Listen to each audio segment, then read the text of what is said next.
আসসালামু আলাইকুম প্রিয় বন্ধুরা, ওজন দিবস উপলক্ষে একটা ছড়া কবিতা এই কিছুক্ষণ আগে লিখলাম। ওজন দিবস 24। ভোজন রসিক কমায় ওজন কত রকম কসরতে, তবেই সে সুস্থ থাকে জীবন চলে ছন্দেতে। পৃথিবীর ওজন স্তর যাচ্ছে কমে অত্যাচারে, সভ্যতার অসভ্যতায়, প্রকৃতি ধ্বংসের দ্বারে। দিবস পালন করলে তার মিলবে কতটা সুফল, কথায় কাজে মিল রেখে আনতে হবে দিন বদল। মা বাবা প্রবীণ দিবস কত দিবস পালন হয়, তারপরও কেন সকল বৃদ্ধাশ্রম পূর্ণ হয়। মনের কালির বহিঃপ্রকাশ প্রবীণদের ওই দীর্ঘশ্বাস, মানবরূপী দানবগণ ধ্বংসের কারণ এই আবাস। প্রিয় বন্ধুরা,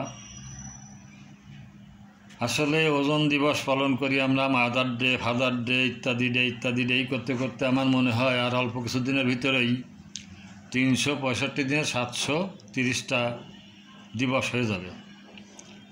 তো এর সুফল কি? এর কোনো সুফল কি আমরা পাচ্ছি আদৌ? আসলে পরিবর্তন আনতে হবে আমাদের মানবতাতে, আমাদের দিলে,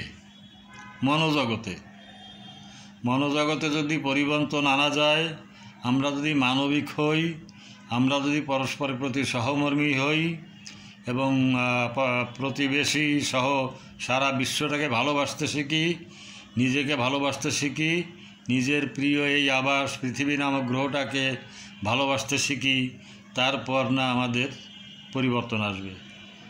দেখেনি তো চোখের সামনে মা দিবস, বাবা দিবস, এর আগে কখনো শুনছেন? এই হয়তো অল্প কয়েক দশক হলো এই দিনগুলো পালন হচ্ছে। ইউরোপে আরও আগের থেকে হয়তো আমি দেখছি। তো তারপর মা বাবারা কি আগের থেকে ভালো আছেন? এত মা দিবস, বাবা দিবস, প্রবীণ দিবস, আশ্রম হচ্ছে কেন? কি প্রয়োজন? সন্তান কিভাবে লালন পালন করতেছেন আপনারা যারা শিশু বাচ্চার মা বাবা আছেন তারা জানেন। তারা কোন দিলে, কতটা কঠিন হৃদয়ের হলে আপনাদের বাবা মাকে বৃদ্ধাশ্রমে রাখতে পারেন। আপনারা কি এটা ভাবেন না যে আপনাদের পরিণতি আরও কত করুণ হবে, কত ভয়াবহ হবে? আমি আমার পরিবারে দেখছি, আমার দাদাকে তার মৃত্যুকালীন সময়ে যতগুলো সন্তান সন্ততি নাতিন পুতি ছিল সবাই তার পাশে ছিলেন। আমার দাদিকেও দেখছি, তার মৃত্যুর সময় আমরা সবাই তার পাশে ছিলাম। ভরা বাজার, পরিবারে প্রায় 25 সের চাউল রান্না হতো দিনে, আরও আত্মীয় স্বজন প্রতিবেশী তো আছেই। এরপর আমার বাবাও ঠিক ওইভাবে মারা গেছেন। উনি একজন বীর মুক্তিযোদ্ধা, বিজয়ী মুক্তিযোদ্ধা, ফ্রন্ট ফাইটার। উনি মারা গেছেন। তার 7টা ছেলে মেয়ে, নাতি পোতা পুতনি এবং ভাইপো ভাইজি বা তাদের ছেলে মেয়ে দিয়ে বিশাল সংখ্যক প্রতিবেশী, বিশাল সংখ্যক লোক তার পাশে ছিলেন, দোয়া কালাম পড়ছেন।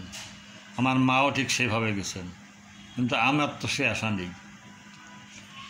যদিও আমরা ছিলাম, আমরা করতে পারছি, কিন্তু আমাদের সে আশা নেই। তো যাদের আছে সে সুযোগ, আমার কিন্তু সুযোগ নাই, 2টা মেয়ে শুধু, যাদের আছে সে সুযোগ, তারা মা বাবার প্রতি এরকম আচরণ করতেছেন। তো দিন দিন যে পরিস্থিতি কত আধুনিক হচ্ছে, কত যান্ত্রিক হচ্ছে, আপনাদের তো বৃদ্ধাশ্রমেও জায়গা দিবে না, আপনাদের বাড়ির থেকে ঘাট ধরে নামাই দিবে। এরকম ঘটনাই ইদানিং ঘটতেছে। তা আমি আপনাদের কাছে অনুরোধ করব, মনোজগতের পরিবর্তন আনেন, মানবিক হন, ভালোবাসতে শিখেন নিজেকে, নিজের পরিবারকে, নিজের রক্তকে, নিজের পাড়া মহল্লা, তারপর দেশটাকে, সর্বোপরি বিশ্বটাকে। এই পৃথিবী নামক গ্রহটা, এই ওজনের বিজ্ঞানের কতকগুলো জটিল ভাষা টাষা আছে, এই যে কি CFC DFC কি যেন বলছে, আপনার মন্ট্রিল প্রোটোকল, তারপর এই পরিবেশ সংরক্ষণ করবো যে স্লোগানটা, তারপর বৈজ্ঞানিক কিছু ভাষা আছে, এগুলো আমি ঠিক বুঝি না, আমি সায়েন্সের ছাত্র ছিলাম না। তো এই পত্রিকায় দেখলাম যে এরকম অনেক কিছু কারণ আছে, তাতে ফ্রিজ, এসি এইগুলোর কথাই বেশি বলা হচ্ছে।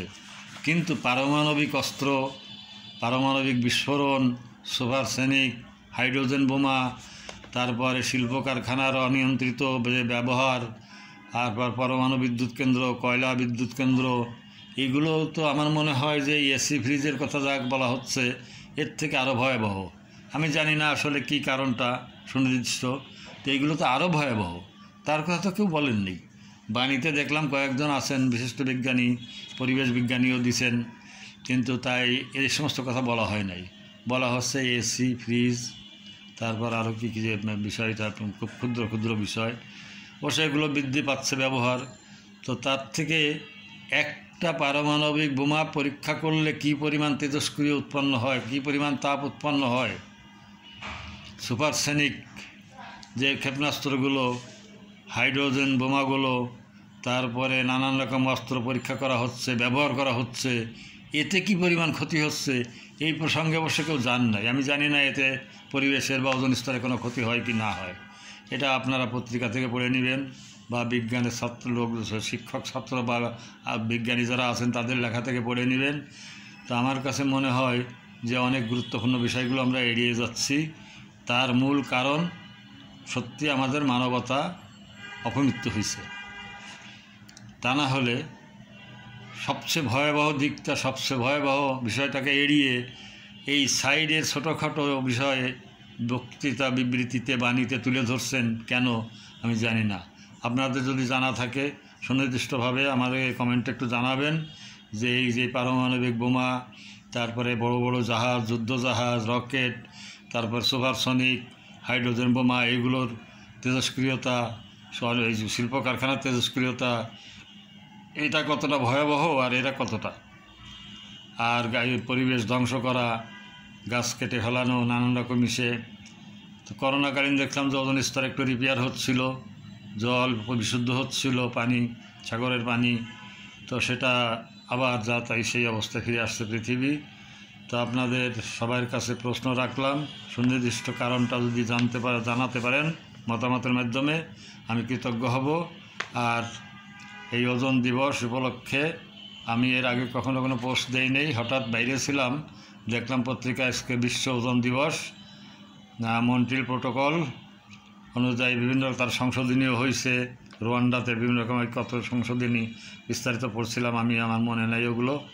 আর আসলে সায়েন্টিফিক শব্দগুলো একটু জটিল তো লাগবেই, আমি যেহেতু সায়েন্সের ছাত্র না, ছিলাম না। তা আপনারা ভালো থাকবেন, মানবিক হবেন আশা করি, পরস্পর প্রতি বিশ্বের প্রতি ভালোবাসা রাখবেন। কেননা এই বিশ্বটাই আমাদের মায়ের মতো, আমাদের এই পরিবেশটা আমাদের অত্যন্ত গুরুত্বপূর্ণ, আমাদের বসবাসের জন্য, ভবিষ্যৎ প্রজন্মের জন্য। আমরা একটা দাহ্য পদার্থের উপরে তাদের বসায় যেতে চাই না, রাজি চাচ্ছি না, আমরা যেন তাদের শান্তির আবাস দিয়ে যেতে পারি। ধন্যবাদ সবাইকে।